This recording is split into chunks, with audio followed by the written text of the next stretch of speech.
Picture the popular science fiction version of a von Neumann probe. A sleek spacecraft lands on a distant asteroid, zaps the dirt with a laser, and instantly duplicates itself. But matter does not magically reorganize itself into complex machinery simply because a computer commands it to do so. Motion theory begins with one clear rule. Everything that appears stable in the universe is simply motion maintaining a self-consistent pattern under strict physical constraint. Under this lens, a von Neumann probe operates as a physical structure carrying the instructions required to teach unfamiliar matter how to move.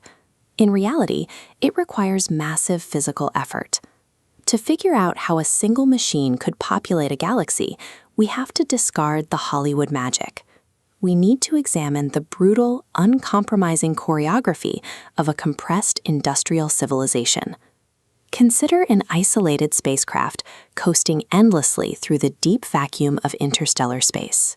It carries relentless, unstoppable physical momentum.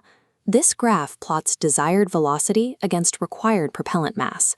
The curve spikes drastically, illustrating the harsh penalty of changing speed in a vacuum.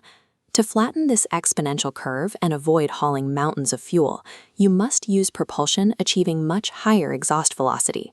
Without the capacity to brake, a probe will simply flash through a star system at maximum speed. You cannot build a factory on a rock you pass in a fraction of a second. To actually arrive, a spacecraft must match the target's motion closely enough to begin performing heavy industrial work. And that work is incredibly violent.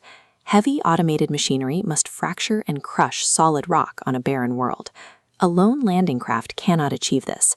The operation requires a coordinated ecosystem functioning simultaneously as a mine, as a refinery, a power plant, and a factory. Space agencies are currently studying how to do this through in situ resource utilization, the practice of extracting functional value directly from raw, unrefined surface regolith. The thermodynamic cost of replication is immense. Breaking chemical bonds and smelting ore and radiating waste heat requires continuous, massive energy, likely demanding a surface fission reactor. Because a complete supply chain is so difficult to establish entirely from scratch, realistic proposals rely on partial replication. Massive structural frames are manufactured locally, while complex microelectronics are imported from Earth. Universal construction relies on the gradual, energy-intensive substitution of local materials for imported ones until the entire supply chain is self-sustaining. The exact logical machinery required for one machine to construct a perfect copy of itself was mapped out by John von Neumann. His solution required three distinct parts: a constructor that builds, a description containing instructions, and a supervisory process to control when those instructions are actively interpreted and when they are simply copied. These instructions act as physical constraints. They exist as electrical states, magnetic orientations, or stable material patterns used to govern other physical structures. In biological systems, genetic mutation drives evolution.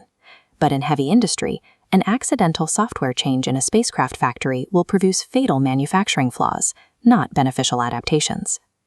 Replication demands strict internal constraints.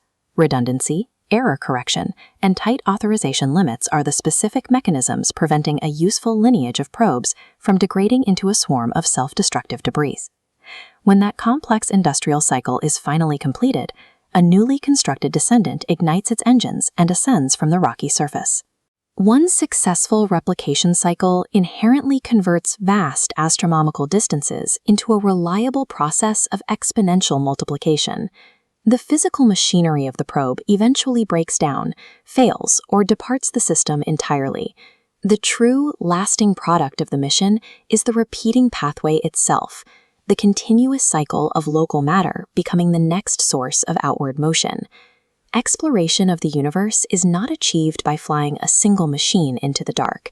It is achieved by successfully teaching distant matter how to build the next explorer.